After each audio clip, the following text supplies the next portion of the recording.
talking about pushing heavy weight across the floor or the parking lot or whatever you want to use.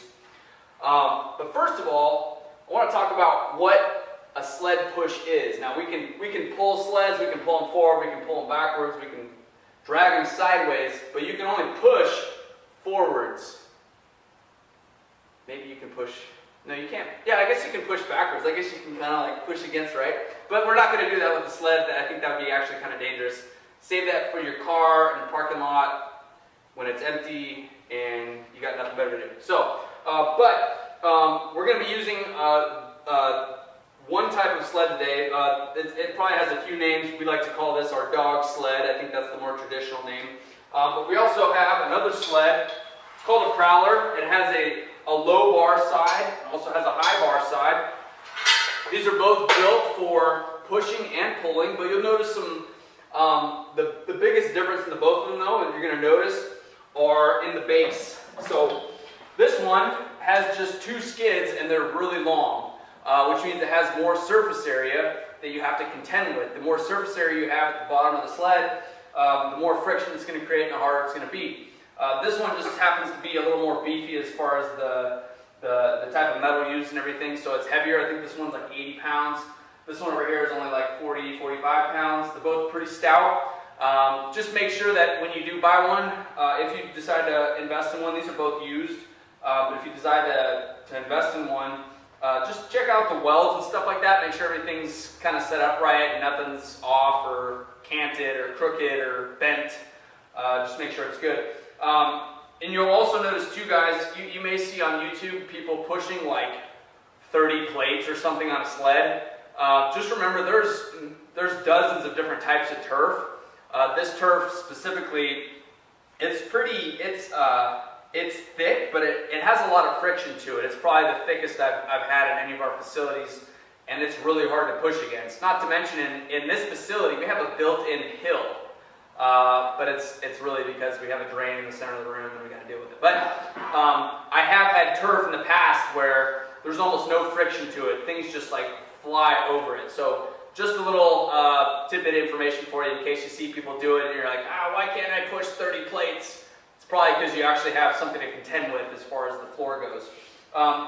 So there's a couple of mechanics. Well, let me say this. Why would somebody want to push a sled, right? It seems ridiculous and it's just like manual labor and you look kind of silly doing it. Well, there's a couple reasons we use it. The first one is you could argue that it's a full body movement, more so than just a lower body movement. Not only are the hips engaged and the legs, but you have to be pushing through something. So your arms, wrists, elbows, shoulders, upper back, everything has to be working to stabilize your torso throughout that movement so you can press and push through that weight. The second one is we like to use the sled as a progressive movement.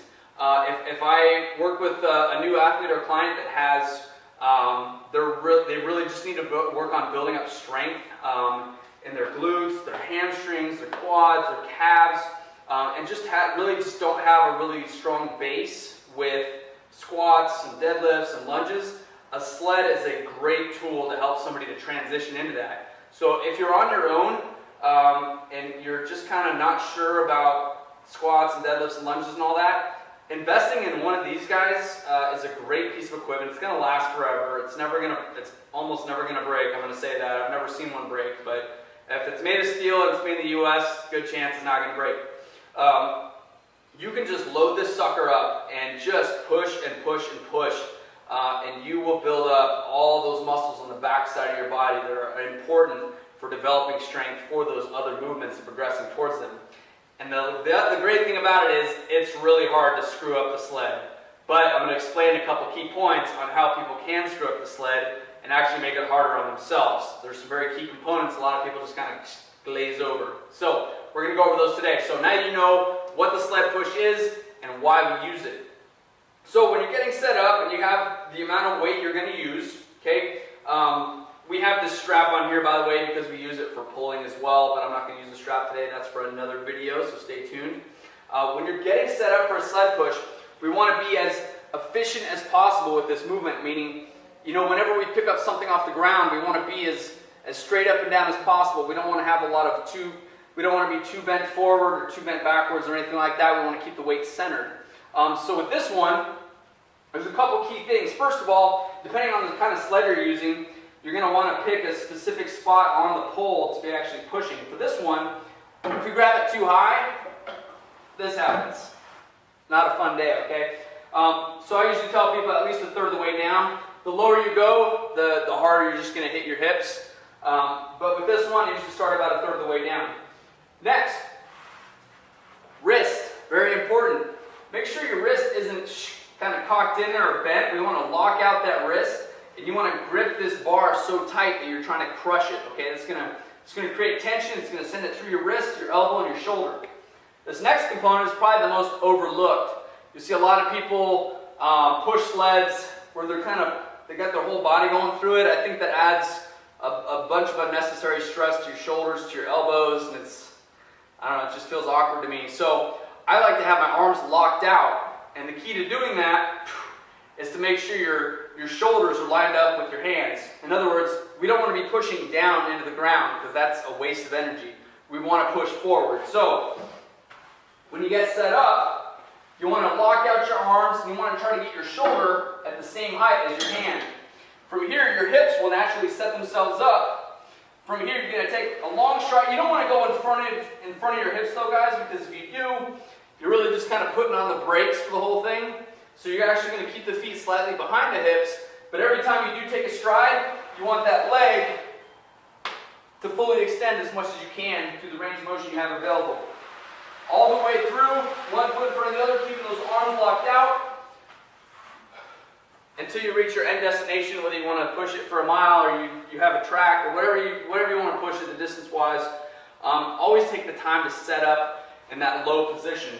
You see with this one, with the prowler, you have to get even lower to get underneath that. Again, hopefully it makes sense. We don't want to push down into the ground, but we want to lock that sucker out.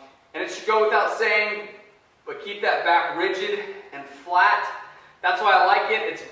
It's rare that I ever see anybody who's never pushed a sled before push a sled and then round their back. It's a pretty automatic thing that people flatten it out, which is why it's such a great tool for beginners and advanced alike.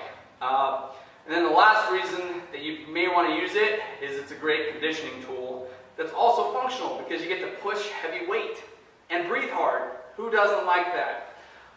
So that's all I got for you on the sled. Seemingly simple movement, and a movement that may or may not have much carryover. I think it does have a lot of carryover. It's helpful if you're just beginning. It's helpful if you've already been doing stuff for a while. It's also fun, okay, to just push weight. Just know there's differences in the type of surfaces that you use. There's differences in the type of sled that you're using.